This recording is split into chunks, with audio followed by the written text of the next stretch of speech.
పాలకులు మారినా ఆదివాసీల బతుకులు మార్చడం లేదన్నారు పౌర హక్కుల నేత ప్రొఫెసర్ హరగోపాల్. ఆదివాసీలకు విద్య, వైద్యం అందించడంలో ప్రభుత్వాలు విఫలమయ్యారని ఆరోపించారు. అటవీ సంపదను, ఖనిజ సంపదను దోచుకొని పోతున్నారే తప్ప ఆదివాసీలకు భరోసా ఇవ్వడం లేదన్నారు ఉద్యమకారుల ఐక్యవేదిక కన్వీనర్ ప్రొఫెసర్ వెంకటనారాయణ. ఆదివాసీలందరూ సంఘటితమై హక్కులు సాధించుకోవాలన్నారు ఆదివాసీల నేత ప్రొఫెసర్ ఈసం నారాయణ. హనుమకొండలో ఆదివాసీ హక్కుల పోరాట సమితి నిర్వహించిన ఐక్యత సభలో పాల్గొన్నారు నేతలు. ఆదివాసీల చరిత్ర అంత పోరాట చరిత్రేనని తెలిపారు. ఐక్యత కొంత దెబ్బతిందండి. ఐక్యత లేకుండా మనము ఏది సాధించలేము. ఎందుకంటే మన మధ్య నుండే వైరుధ్యాలు లేదా మన మధ్య నుండేటువంటి విరుద్ధాలు ఏవైతున్నాయో దాని ద్వారా ప్రభుత్వానికి, రాజ్యానికి, బయటవాడికే ప్రయోజనం, కానీ మనకు దానివలన ప్రయోజనం లేదు.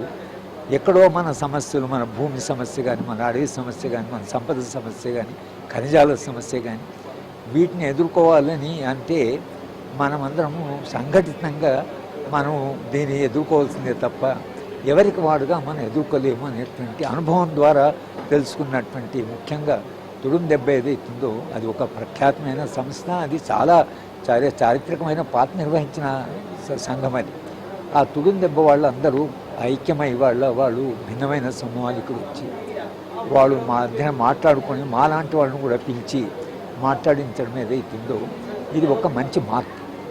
ఈ దేశంలో ఉండే ఆదివాసులు విపరీతమైన కష్టాలు, విపరీతమైన సమస్యలు ఉన్నారు.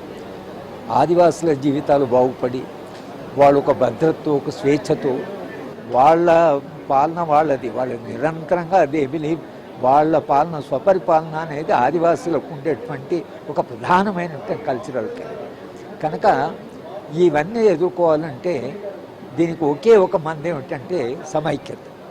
కనుక ఐక్యత సభ కాబట్టి మాలాంటి వాళ్ళం కూడా ఇది మీరు ఐక్యం కావాలి, మీరు సంఘటితంగా మీ సమస్యలకు పోరాడాలి. బయట ఉండే ప్రజాస్వామ్యవాదులు, మానవతావాదులు, తర్వాత పౌర హక్కుల సంఘాలు మీతో నిలబడతాయి అనేటువంటి విషయం కొరకని, అది చెప్పడం కొరకని మనం ఇవాళ ప్రయత్నం చేశాం. ఆదివాసుల ఐక్యత బలపడాలి అనేటువంటిది ఏదైతుందో నాలాంటి వాళ్ళకైతే చాలా సంతోషాన్ని కలిగించిన అంశం. 78 సంవత్సరాలు పూర్తి అయినటువంటి రాజ్యాంగ ఆచరణలో, ఈ ప్రజాస్వామ్యంలో అట్టడుగున ఉన్నటువంటి ఆదివాసీలు ఇంకా విద్యకు, వైద్యానికి, అభివృద్ధికి అనేక రంగాల్లో కూడా అసలు వాళ్ళ కనుచూపు మేరలో లేకపోవడం అనేది ఒక విచారకరమైన విషయము. దానికి ముఖ్యంగా ఏంటంటే ఆదివాసీలు గత 78 సంవత్సరాల నుంచి కూడా విద్యా సంస్థలు పెట్టినప్పటికీ వాళ్ళ దగ్గరికి చేరలేదు, వైద్యం వాళ్ళ దగ్గరికి చేరలేదు. అది చేరవేయాలి. ఆదివాసీలు ఎన్ని పోరాటాలు చేసినా ప్రభుత్వాలు వాళ్ళ అనైక్యతను ఒక అవకాశంగా తీసుకొని వాటిని, వాళ్ళ సమస్యలు పరిష్కారం చేయడం లేదు. కాబట్టి ఇవాళ ఈ సదస్సు ద్వారా ఒకటి ఏంటంటే ప్రభుత్వానికి తెలియజేయాల్సింది ఏంటంటే ఆదివాసీ సంఘాలు, ఆదివాసీ రకరకాల వాళ్ళ గ్రూపులన్నీ కూడా ఒక వేదికకు వచ్చినాయి.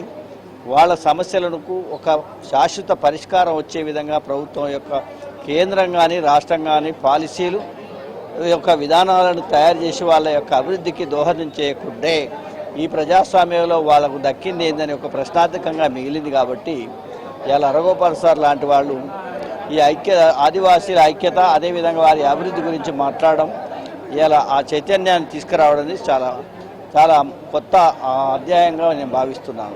పోరాట సమితి తుడుం దెబ్బ స్థాపించి 30 సంవత్సరాలు అయింది. తెలంగాణలో ఉన్నటువంటి అన్ని తుడుం దెబ్బ సంఘాలన్నీ కూడా ఏకం కావాలి, మన హక్కుల కోసము మనం కొట్లాడాలి అనేటువంటి సందర్భం ఇవాళ కనబడుతూ ఉంది. మీ అందరికీ తెలుసు, ఇవాళ తెలంగాణ రాష్ట్రంలో సంపద ఎక్కడ ఉన్నదంటే అడవి ప్రాంతాలనే ఉన్నది. ఇసుక అక్కడే ఉన్నది, నీళ్ళు అక్కడే ఉన్నాయి, భూమి అక్కడే ఉన్నది, సహజ వనరులన్నీ అక్కడే ఉన్నాయి. ఇవాళ తెలంగాణ రాష్ట్రంలో ఉన్నటువంటి ఏ రాష్ట్ర ప్రభుత్వం వచ్చినా కూడా కన్ను దాని మీదనే పడ్డది. కాబట్టి ఇవాళ ఇసుక దోపిడీ జరుగుతూ ఉన్నది, భూమి దోపిడీ జరుగుతూ ఉన్నది, నీళ్ల దోపిడీ జరుగుతూ ఉంది. మా ఆదివాసుల వాట ఎక్కడ అని అడగడానికి ఇవాళ ఆదివాసీ తుడుం దెబ్బ ఐక్యం అవుతుంది. రేపు రాబోయే రోజుల్లో కొత్త